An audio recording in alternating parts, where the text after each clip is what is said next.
One. Today we will hear from Parsonage Project's Ribbon Harris. The Parsonage Project's mission is to provide radical rest, resilience building, recovery, and research to and other ministers.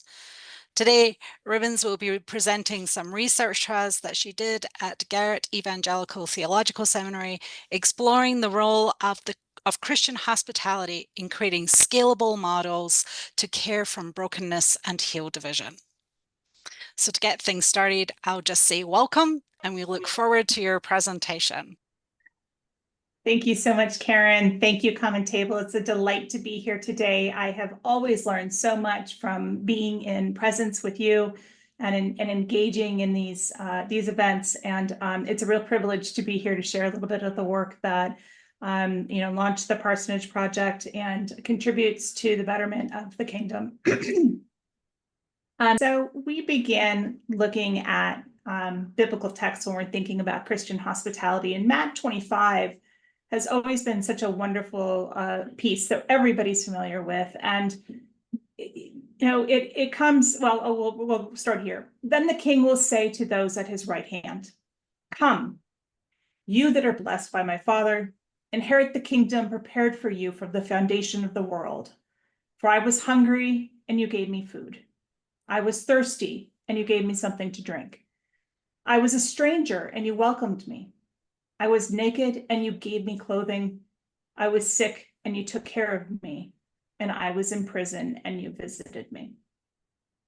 This particular verse is just so wonderful because it covers so many different aspects of hospitality when you start to break it down and kind of dig into it and do the work that we often do with our sermons and Bible studies. But it's a wonderful foundation that leads us off in the Christian tradition. Go to the next slide, please.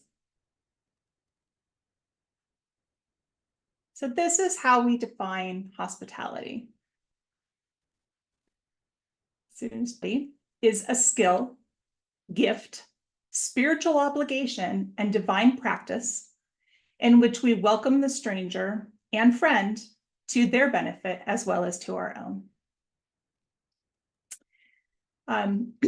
Throughout history, we will find examples of Christian hospitality, but also religious hospitality as a whole. And those traditions that people practice through their religious lenses, we discovered were very, very similar. And as I started doing a little bit of digging, I started to see the patterns, which I've actually turned into what we're calling movements. And that's what we're going to look at today, is some of the movements of hospitality. The next slide, please. This is our purpose. Just as food nourishes the body, hospitality nourishes the soul. From my personal experience, I had been engaged in a very deep and difficult ministry in the inner city. I'd been working among gangs and holding the hands of those who were dying in the streets. I'd been engaged with people who were losing children to violence. And one day it all came to an end. And it came to an end quite publicly, and it came to an end very unfairly. And I was quite terrified. And you just don't know where to turn when you don't have the kind of support that you should. And it was because of hospitality that I was able to move from fear and terror into a place of belonging, into a place of dwelling, into a place of healing.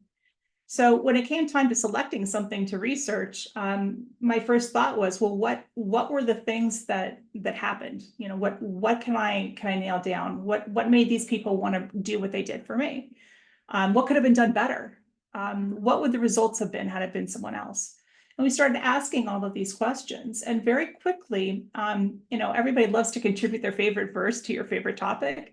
So everybody threw Lydia, everybody threw this, everybody threw that at me. The wedding of Hannah, all these wonderful pieces. And they were all lovely, but none of them really embodied hospitality as a tradition as a whole until I stumbled into Abraham's story. And Abraham is, sitting under the oak. He is enjoying the shade of the day, and along come three. And in the end, after they embody hospitality, after they partake in the love and the open doors that Abraham offers, as they are departing, Abraham has built up a relationship enough to be able to ask that the people of Sodom and Gomorrah be saved. He's in a position to advocate where there was no relationship before and those people had no chance.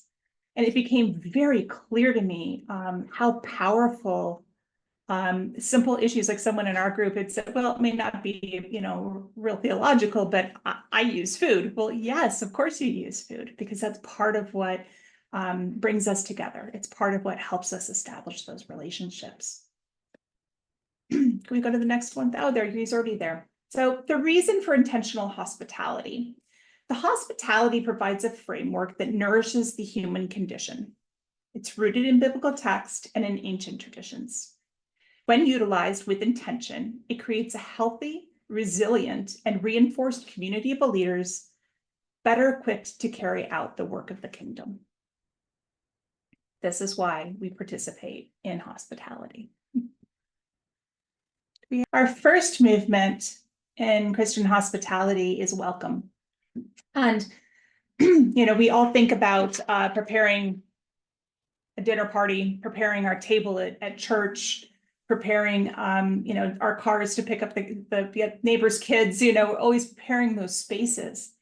And when it comes to this particular part of the movement, space is bridging the threshold between the public and the private spaces.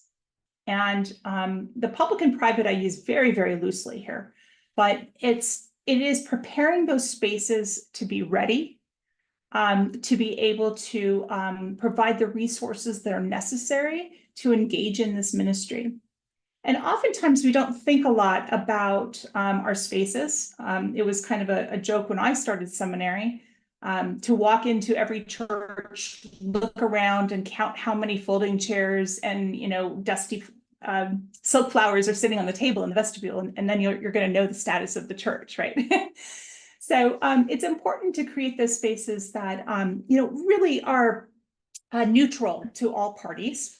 For a little bit more information, you can actually look at Dr. Brubaker. She's up at Boston U. She's done some real interesting work on Christian spaces and worship and living. She's a wonderful resource for that. The next slide, please.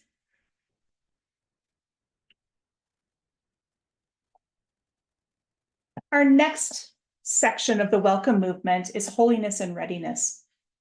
We must be ready in mind, spirit, and in their resource. When it comes to dealing with the issue of readiness, all too often I think that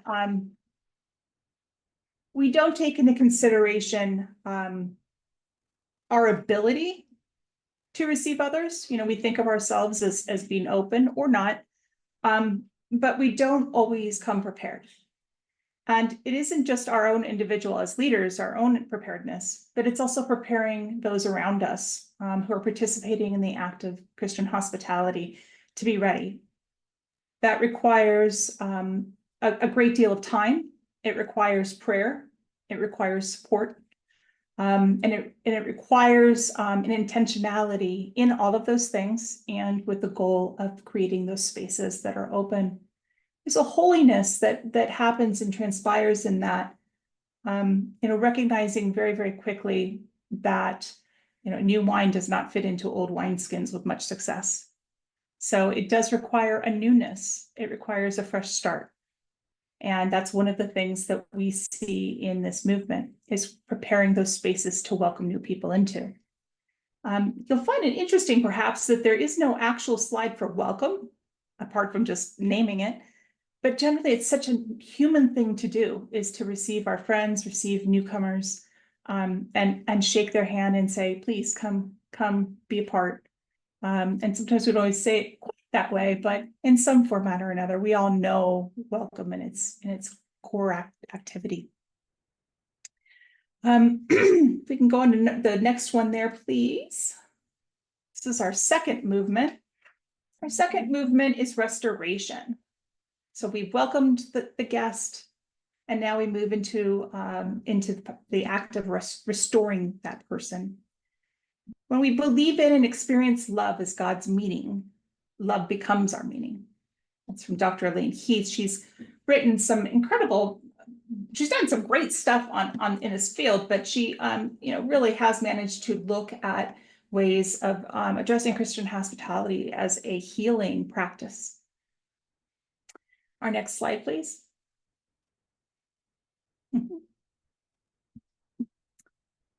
If humanity is a desirable companion for God, and God a desirable companion for humanity, then Christ's suffering takes on a greater significance in the shadow of sin. Christians should view all people as those beloved by God and worthy of redemption, capable of being forgiven and health of their wounds. All people are worthy of hope. And this is the place where we begin from as we are engaging in this form of hospitality. We welcome everyone into our spaces, and we work to restore the guest. Next slide, if you don't mind. This is our first element of the second movement of restoration, restoring the guest. During this phase, we meet the immediate needs. Coming in from the rain. Normally we would say, please let me take your coat, come warm yourself by the fire. That's a wonderful example of immediate needs. It can also be meeting health or mental health needs, spiritual needs, and prayer, helping to bring equilibrium back into the life of someone who's been toppled about. And perhaps most importantly, providing space where they can belong. In our country, here in the United States, isolation and loneliness has become its own pandemic. And being able to be in communion together, no matter how simple, but providing a safe space where one can belong, contributes to the process of restoration of your guests. You can go on to the next slide, please.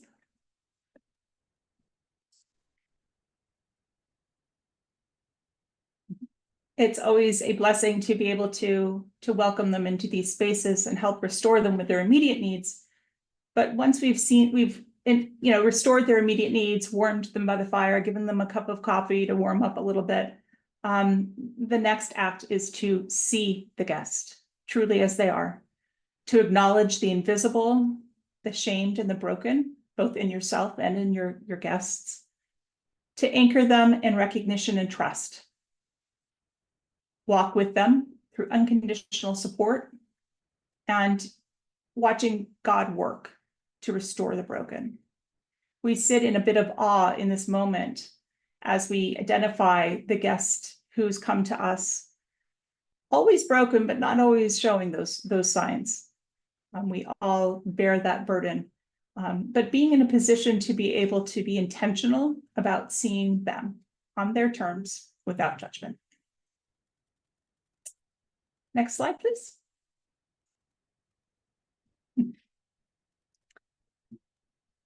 The last part of movement 2 is called healed practitioners. Not all people are prepared to receive others. And to be prepared, one must be prepared in mind, in spirit, and in resource. And to be able to do that requires you to set aside some of your own fear and some of your own concerns, and instead trust in the Spirit and trust in God and trust in the human who is before you. It does require intentionality. When you're gasping for breath yourself, it's very hard to be happy for the stranger who comes with an oxygen tank. And if you've been the one giving long-term ministry and no one has stopped to thank you for it, no one has stopped to feed you, nobody has stopped within your congregation or within your community to give back to you, continuing to give will also break you. And now we end up becoming the guest ourselves somewhere, or at least in need to be. So we need to make sure that we're moving forward and taking care of ourselves in this. When I was at the Eradicate Hate Conference, goodness, I guess it was about 2 weeks ago, it was in Pittsburgh. The summer brought in people from all over the world. And the personal physician to the Dalai Lama was present. And out of the blue, this man stops me and he looks at me and he says, I don't think he knew who I was, but he stops me and he says, you know, if you don't provide self-care to yourself, it's selfish. And I, kind of hung out going, yeah, okay, keep out. There's got to be a trick in here somewhere. And he stopped and he said, because what happens is if you're not taking care of yourself, you deteriorate.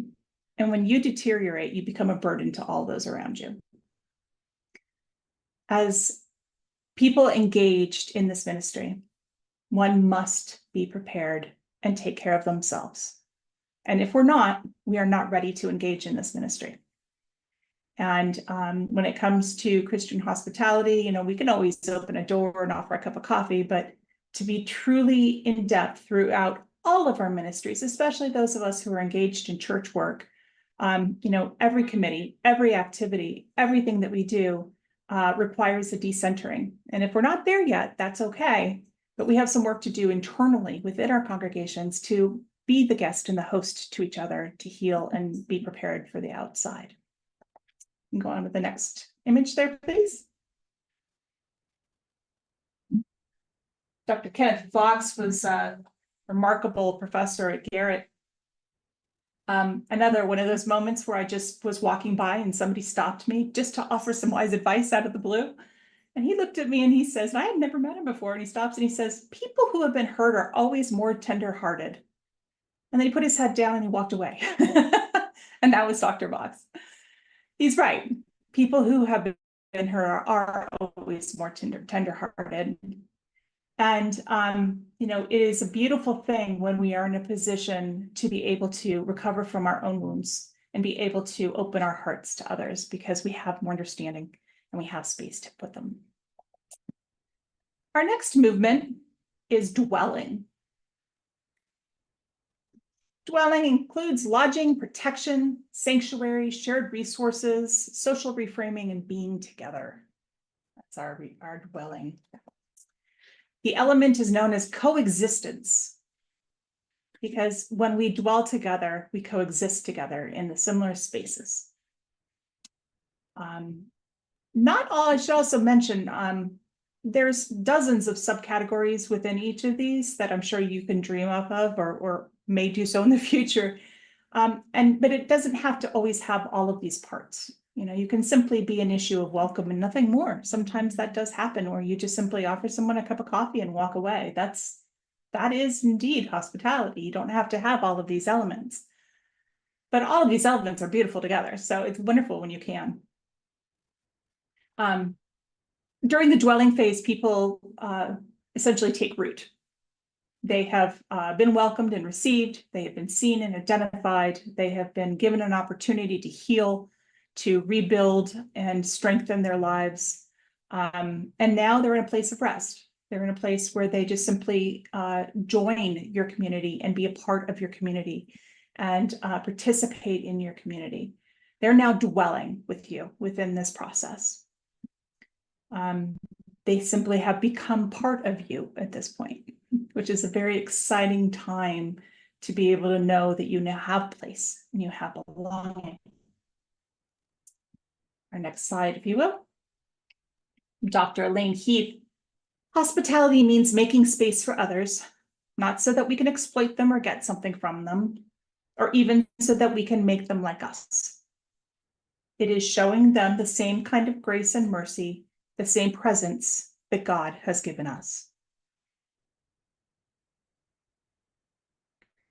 Hospitality allows for us to be who we are and to trust that God's divine providence and plan for this world is working in every individual, no matter where on their journey that they are.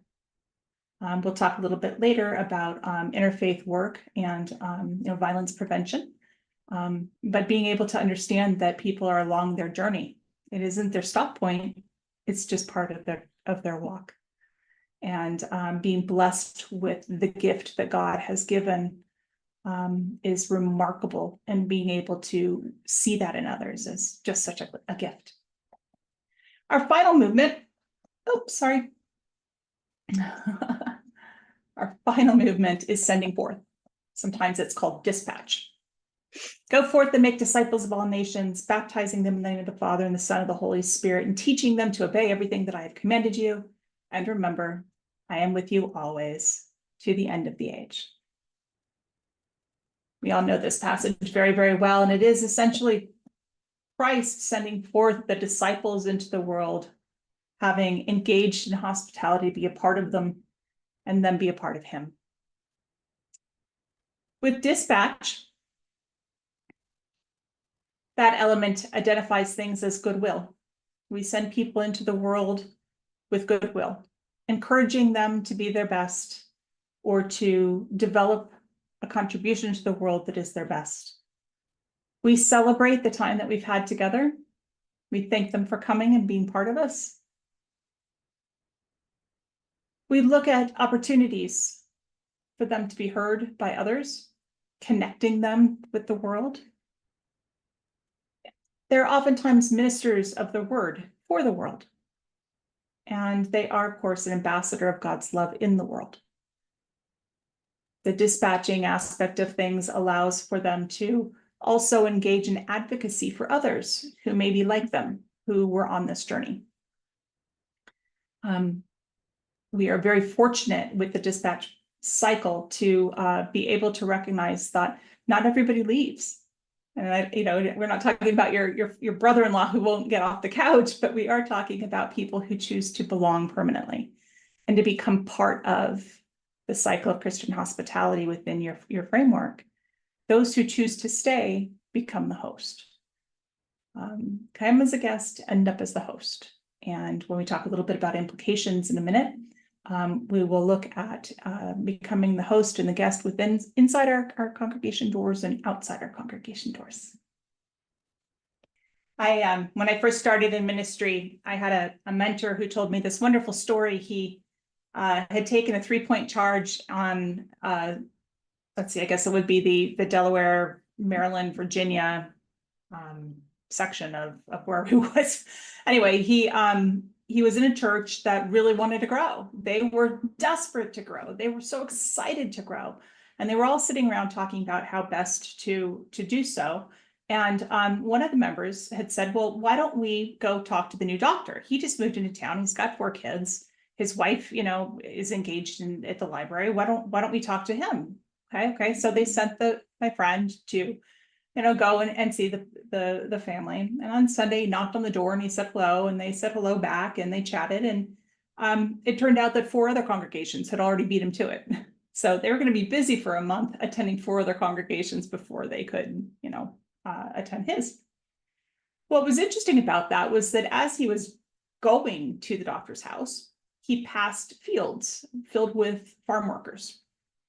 And, every day he would drive past, he'd wave and smile. And over time they'd, wave and smile back. And it was all fine. But he decided, maybe I should just, church wants to grow. Let me go talk to these folks. So he went and he talked to them, and they offered, literal fruit right off the vine, sent him home with some corn. The whole thing. And said, yes, we'll be there. Thank you for inviting us. Nobody has.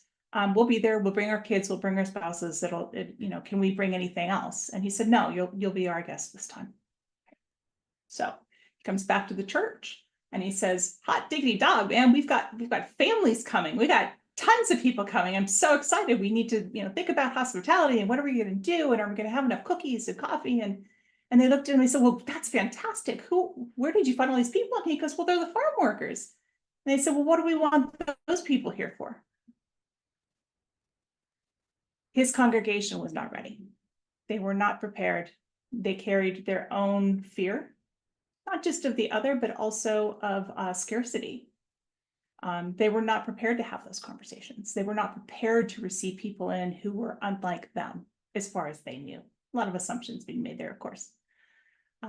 They were not prepared spiritually, and they certainly were not prepared in terms of their space.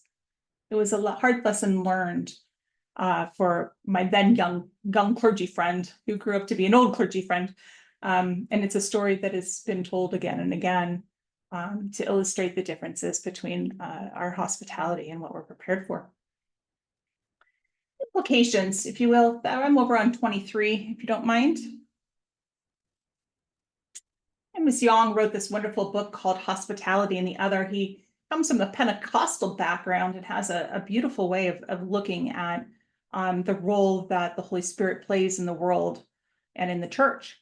And this is one of his quotes. He says, "Many tongues and many practices of the Spirit of God are the means through which divine hospitality is extended through the church to the world, including worlds of the religions. And that it is precisely through such hospitable interactions, that the church in turn experiences the redemptive work of God in anticipation of the coming kingdom."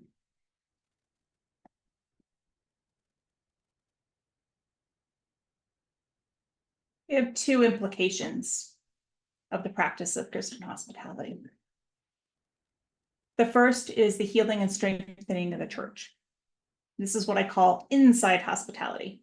You could guess the next one's probably outside hospitality, and you'd be right.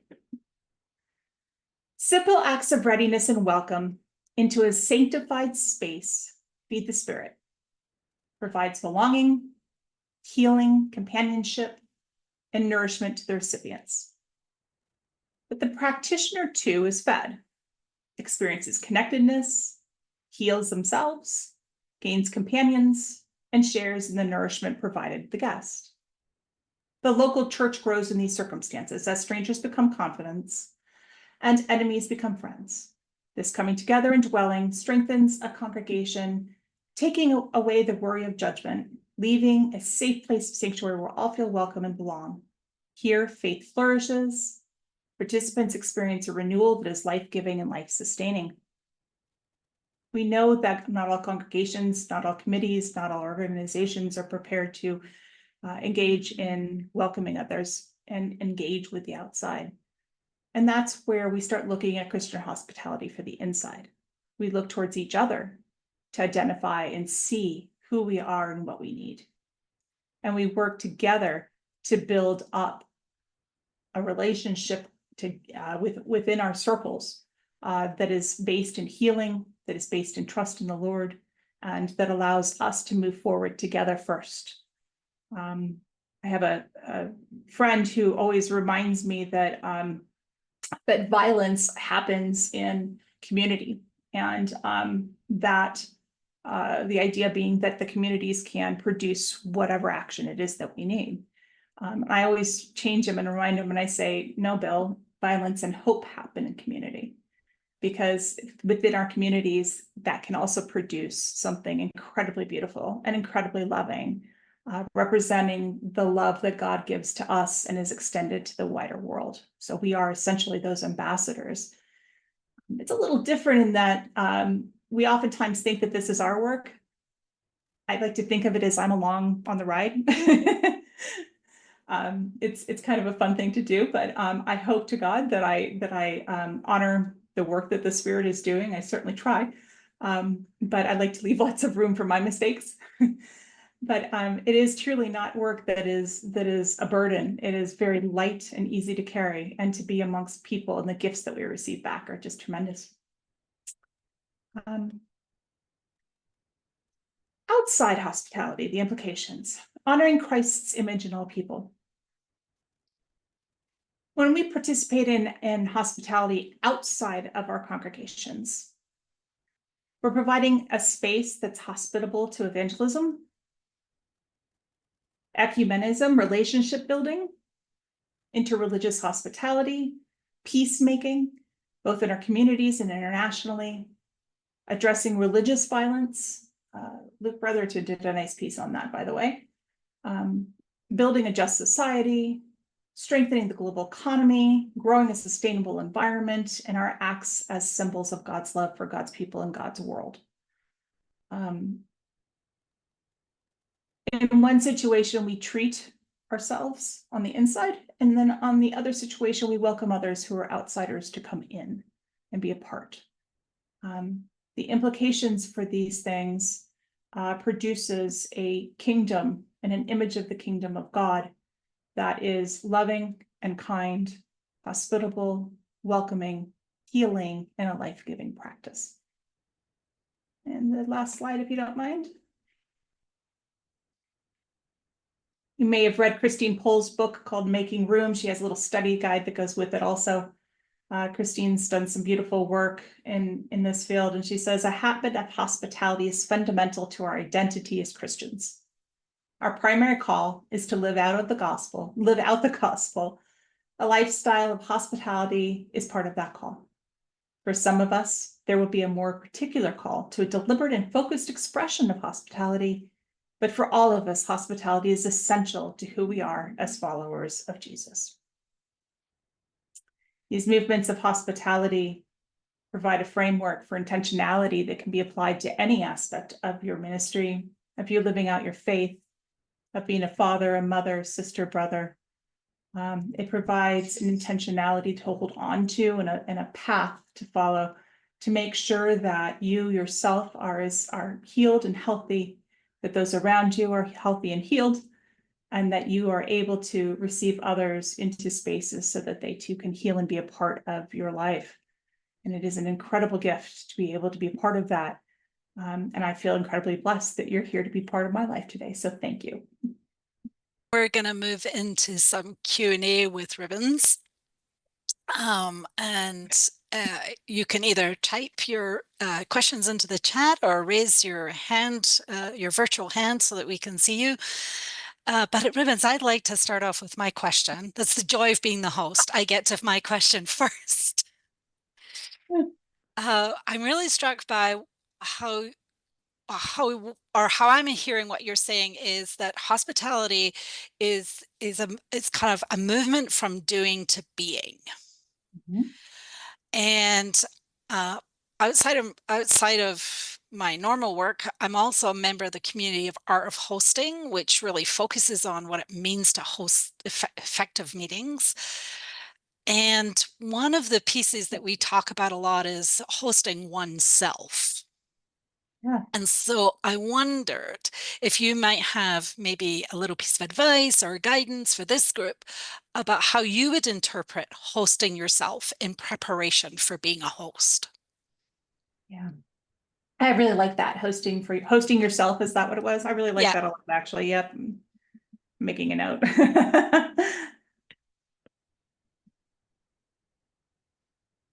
That's wonderful. I think honestly, the hardest part, well, I think everybody's a little bit different, first of all, but I'll offer this from my perspective. The hardest part for me was not knowing what I didn't know. I was raised like many of us. We all carry burdens and traumas from our past that perhaps we just push down. As clergy, we're really good at pushing things down.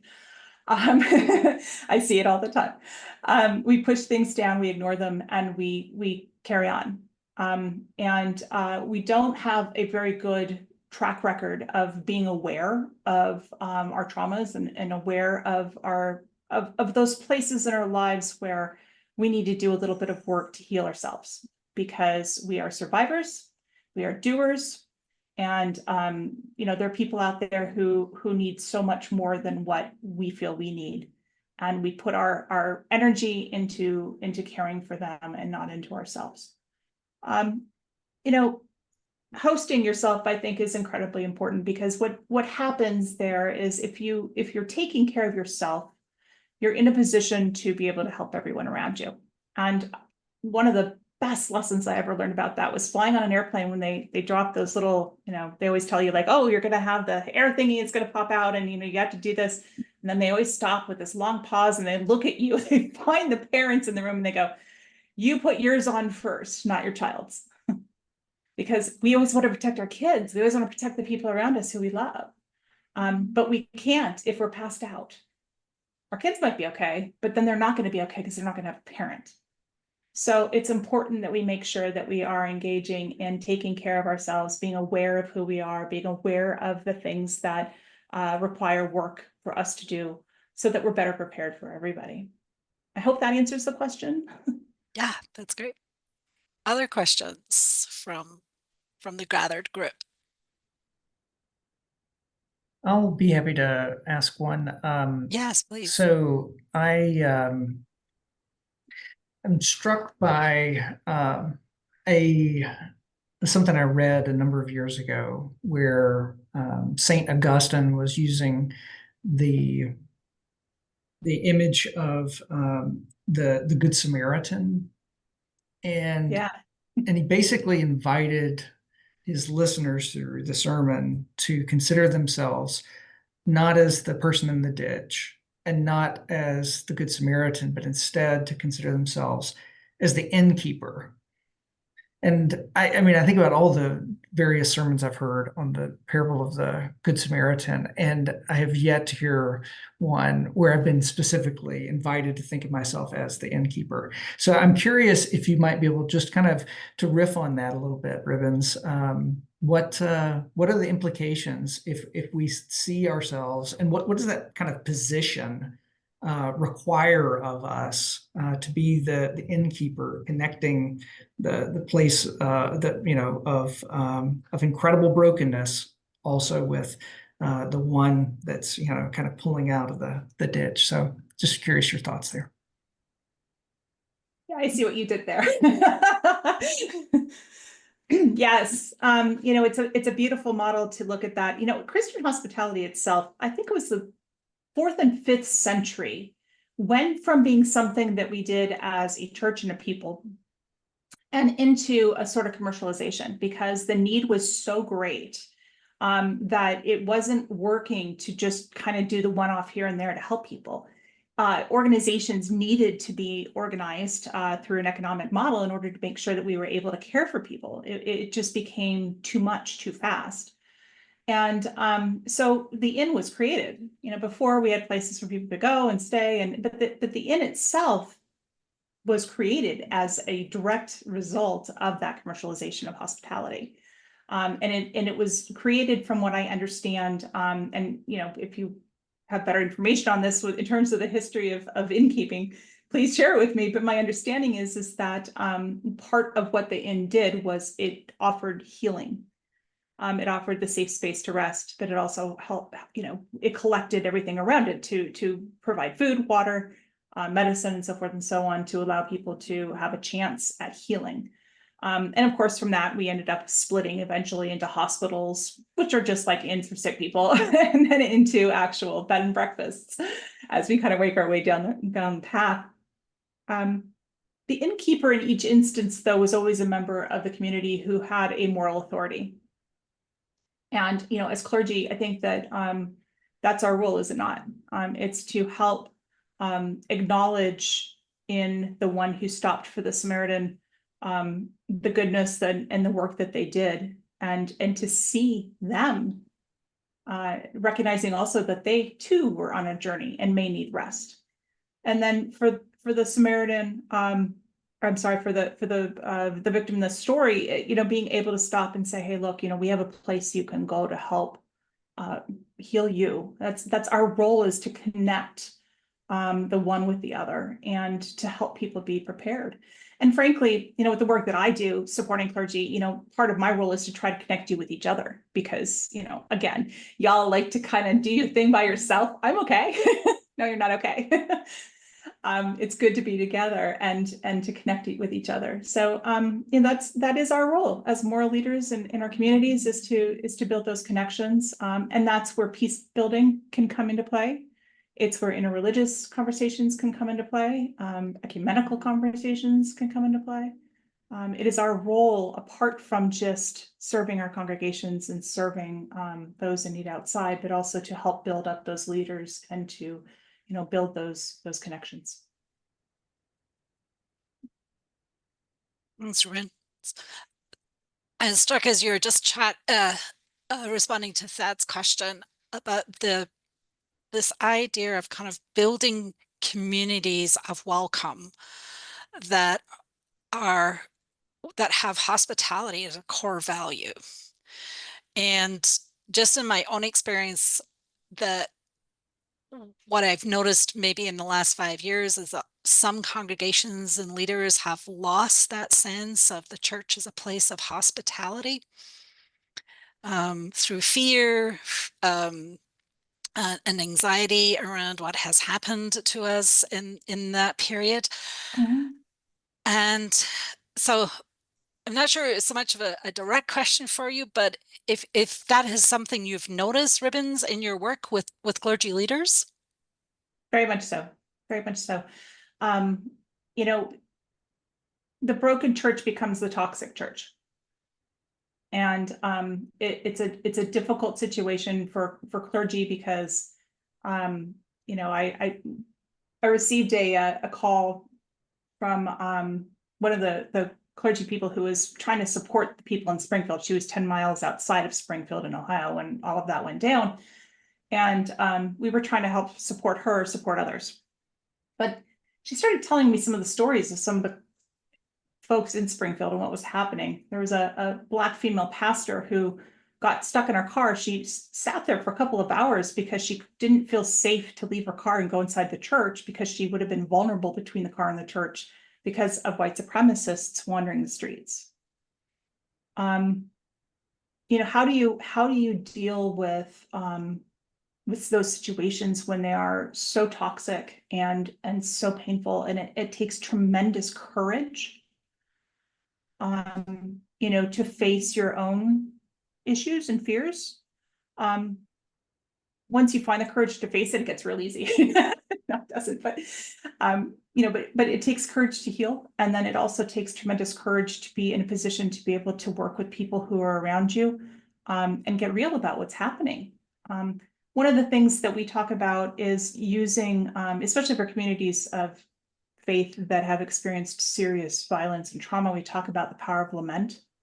We talk about grieving as a community. And we talk about ways of, you know, kind of engaging in the wailing wall, if you will, to community, as a community, to name those things which are bothering us and causing fear for us, and exposing it. You know, some of the work I did in Theodicy really says that you cannot fight an evil until you name it and know what it is. So being in that position as a leader and providing hospitable space to those in your congregation so that they feel safe to have those congregations is a huge blessing. And it's a huge ministry that can take some time. One of the other people who was engaged in the Springfield work, actually, he'd been working on it with his congregation for 3 years, and they were just now starting to really make some incredible movements in terms of what they're doing, and they're growing exponentially. But it is not a fast process. It can be, but it is not a fast process. Yeah. Thanks. Wonderful. Well, thank you all so much for being with us today. And Rubens, there were just a couple of quotes that you had there towards the end that stuck out to me. One, that broken churches become toxic churches, and also that it takes courage to heal. And so anyway, we're very thankful for your presentation. I'm very excited to announce our next gathering, December 13th, 1:30 p.m. Eastern. We're going to be welcoming Brokenness Seminary's Margaret Clark, and also the owner of Healing Choice Family Therapy, Marcus Tanner, for an interactive gathering exploring how clergy can bounce back from traumatic experiences. I think it's a wonderful kind of part 2 to this particular conversation about hospitality. So how practically can you actually help clergy bounce back, religious leaders, pastors, ministry leaders to bounce back, to engage not just in post-traumatic stress, but actually post-traumatic growth. So I look forward to seeing you all there, and also in the chat, you'll find a link where you can register for the next gathering. Thank you all so much for being with us today.